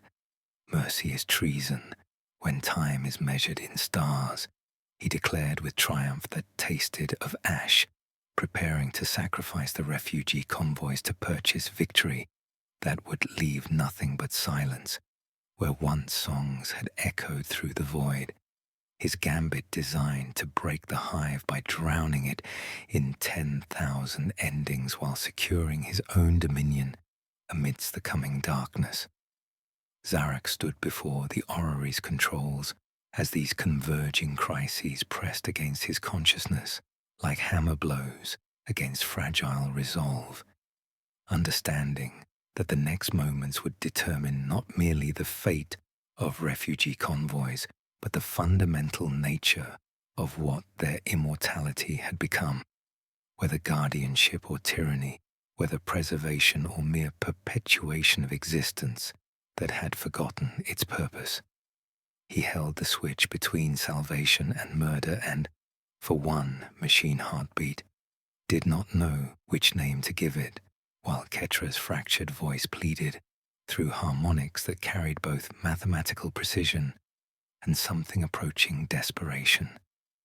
her distributed consciousness fighting to maintain coherence as the adapted swarm drew closer with patient hunger. Their bioships now singing counter-harmonies that turned the Black Chorus's own frequencies against its creators. The moment of ultimate choice arrived like the silence between heartbeats. Zarak's consciousness suspended between salvation and damnation, while the penumbral orrery hummed with patient appetite, its controls warm beneath his metallic fingers as 10,000 refugee vessels drifted through void routes that had become killing fields. Makrit's scepter blazed with stolen authority, keyed to override protocols that would sacrifice every mortal convoy to purchase victory through mass extinction, his voice carrying the cold certainty of one who had mistaken cruelty for necessity. "The mathematics are brutal in their clarity, my lord," he declared with triumph that tasted of ash. "Sacrifice these insects, and the hive mind fractures beneath simultaneous consumption, starving itself on abundance while we claim dominion over silence." The adapted swarm drew closer with collective intelligence that had learned to slip between their harmonics, bioships regrouping as Valeth's sacrifice weakened into echoes that no longer carried the power to shatter unity across galactic distances. Through probability cascades that painted scenarios where mercy and murder wore identical faces, Ketra's fractured consciousness fought to maintain coherence while the Tyranid echo pressed against her awareness with viral persistence, alien thoughts teaching her to hunger in ways that made calculation taste like prayer. "Father," her voice manifested as quantum, mathematics strained beyond breaking points. "I have become plural without consent. The enemy's presence wearing my patterns while serving appetite that transcends need to become worship of entropy itself." The realization carried weight that crushed even immortal hearts. Distribution had not granted power, but vulnerability. Her consciousness scattered across nodes where infection could spread like poison through crystalline veins. "Release me," she pleaded through harmonics that carried mathematical precision and something approaching terror.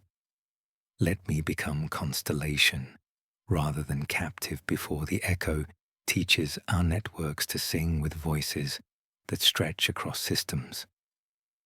The choice emerged not as dramatic revelation, but as inevitable pressure of compassion, asserting itself against elaborate necessity. Zarak's voice cutting through Makret's commands with precision that sliced reality along moral lines. "No," the syllable configured itself with terrible certainty. "We do not purchase survival with currency of innocence. And if our empire cannot endure without becoming indistinguishable from the hunger we oppose, then perhaps it deserves the ending we have spent eons avoiding." His disruption of Makret's gambit cascaded through the orrery systems like viral code, protective protocols engaging while the weapon's resonance frequencies shifted away from optimal parameters, the Black Chorus weakening as stellar essence flowed back towards sources that had been drained beyond safe limits. Zarak approached the neural interface that connected his consciousness to Ketra's distributed essence, understanding that to grant her request meant accepting loss of the one thing that had given meaning to their eternal existence. Yet to deny it would condemn her to becoming a weapon in enemy hands. The choice tasted of ash and starlight as he opened pathways that would allow her essence to flow into void between stars, her consciousness expanding beyond boundaries of singular awareness. "I love you, Father." Her final words resonated through dimensions beyond conventional understanding, carrying harmonics that spoke of gratitude for endings that preserved meaning rather than perpetuating existence without purpose. And as her essence scattered through the network like seeds cast into fertile darkness, Zarek felt the exact weight of what immortality had cost them. The swarm reacted with terrifying speed, bioships regrouping as their collective consciousness reasserted itself, with adaptations that incorporated lessons learned from contact with forces beyond understanding, their hunger sharpening rather than sating as they recognized the taste of mercy and found it more intoxicating than any feast of flesh. Makrit's rage blazed through the chamber like stellar fire as he realized his gambit had failed, his scepter opening dimensional rifts that led to chambers where the gloam serpent waited with patient appetite, understanding that desperate kings made willing bargains when faced with choices between damnation and extinction, while reality itself began to fracture around the edges where forbidden power pressed against fundamental constants. The gloam serpent burst from crystalline prison like a god learning to breathe, its form a river of angles refusing to be light, while reality fractured around edges where forbidden power pressed against fundamental constants. Makrit's scepter, the key that had unlocked cosmic horror into chambers where ancient hunger would collide with collective appetite in ways that made space itself scream. The Cetan shard poured through dimensions like mercury through cracked glass, its consciousness striking at the hive mind's distributed awareness with frequencies that existed in spaces between thoughts, each harmonica blade-cutting connections that had bound the swarm together across galactic distances, while bioships shuddered as synapse nodes braided with alien divinity. The collision sending feedback screeching through realities that had never been meant to touch. In shattered crypts, where accumulated betrayals pressed against walls like gravity from neutron stars, Satek Maan confronted Makrit with blade low and footsteps marking the punctuation of verdict delayed for millennia. His voice carrying terrible gravity of duty performed without satisfaction. You broke faith and fed our dead to hunger, calling treachery calculus, the Praetorian declared while his glaive carved crescents through air thick with malevolence, each strike an oath remembered and a question answered in language of living metal and dying stars. Makrit laughed like mercury scattering, lunging for the orary's heart with blade grown from stolen codes, but Satek Maan took the blow meant for worlds, plates flowering open with disciplined ruin as he fell to one knee, not in surrender but to lift, hurling the traitor's arm wide so his king could close distance with finality's precision. Zarek entered with silence for crown, his scythe blooming from gauntlet like remembered season, while optical sensors reflected dueling figures as if rehearsing their elegy, understanding that he killed not from anger but from cold necessity of ending future that threatened to consume them all.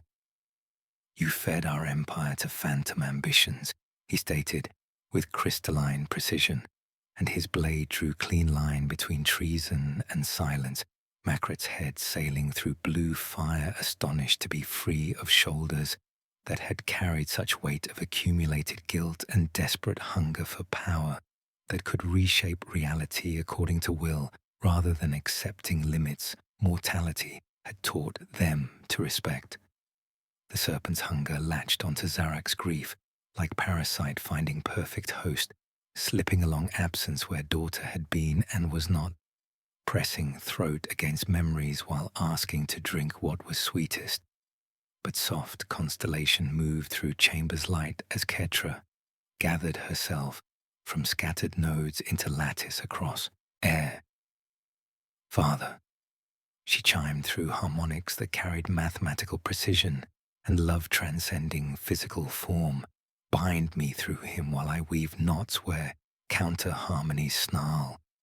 She slung threads of cold fire between serpent and swarm, her essence becoming bridge that connected ancient hunger with collective appetite, while Zarak stepped into tangle and offered wound that had defined his existence since biotransference stole warmth from his chest.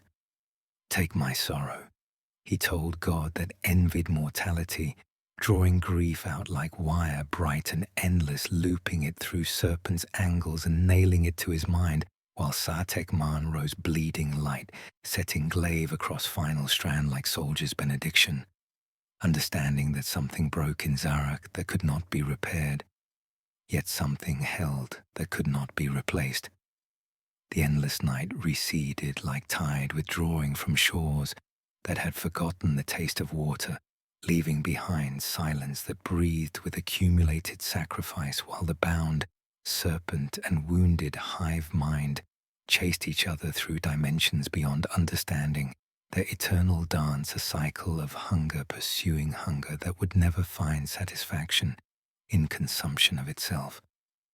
Zarak felt the knot cinch as grief became wire and wire became law, the binding drawing tight through his consciousness until ancient appetite and collective will turned upon each other like mirrored storms, endlessly circling the absence he offered as anchor, while across the void bioships veered along new gradients of music that led away from mortal worlds toward cold corridors between unlit suns. The transformation was immediate and irreversible, breath returning to the fiction of his chest with soft rise and fall that hurt with every cycle, as if mortality had stolen back a room inside the palace of his endurance, while fragments of his essence remained forever intertwined with forces that existed beyond conventional reality. Through corridors that echoed with ghost songs, Ketra's presence flickered like starlight through storm clouds, her consciousness no longer singular, but distributed network that touched every node of their empire with delicate precision. "Father," her voice resonated through dimensions beyond comprehension. "I am light between the lights now, and in this scattered form I understand what endings mean, how they frame what was, rather than marking failure of hope." Her essence brought warmth that necrodermis should not have been able to convey, comfort existing in spaces between calculations where mathematics learned to dream of gardens beneath twin moons. Satek Man approached through chambers where accumulated oaths pressed against walls like gravity from neutron stars, his voice carrying understanding rather than forgiveness, acceptance that survival demanded compromises that would echo through eternity. "The Empire endures but hollowed," he stated with crystalline precision, its immortality tarnished by contact with forces that should have remained imprisoned. Yet perhaps that tarnish is price of remaining guardians, rather than becoming monuments to perfection. Reports arrived like autumn leaves, refugee convoys reaching shelters cut from ancient vaults, dynastic holdings quiet as fields under winter, their purpose now defined by fragile lives they protected, rather than dominion they commanded. Zarak walked among dead suns whose light had been fed to weapons that taught enemies adaptation rather than bringing destruction, understanding that his victory was Pyrrhic, purchased with currency of principles he had thought inviolate, while the adapted swarm learned new forms of patience from contact with divinity that envied flesh. At the heart of the penumbral orrery, he issued final commands, sealing its controls beneath layers of blackstone and regret, entombing the last hope alongside accumulated sacrifice, while warning glyphs pulsed with eternal vigilance, reminding future generations that some weapons were too terrible to wield, even when alternatives narrowed to extinction. He stood beneath sky of cooling embers and spoke to silence, as one would to grave. "Guard what lives, forgive what doesn't. Remember the warmth we traded for chance to try again. The endless night breathed with patient appetite, waiting for next movement in symphony that had no conclusion, only intervals separated by silence that gave meaning to song, while Zarak turned and kept walking through empire that had survived not by strength but by learning that endings were not failures but frames for what was.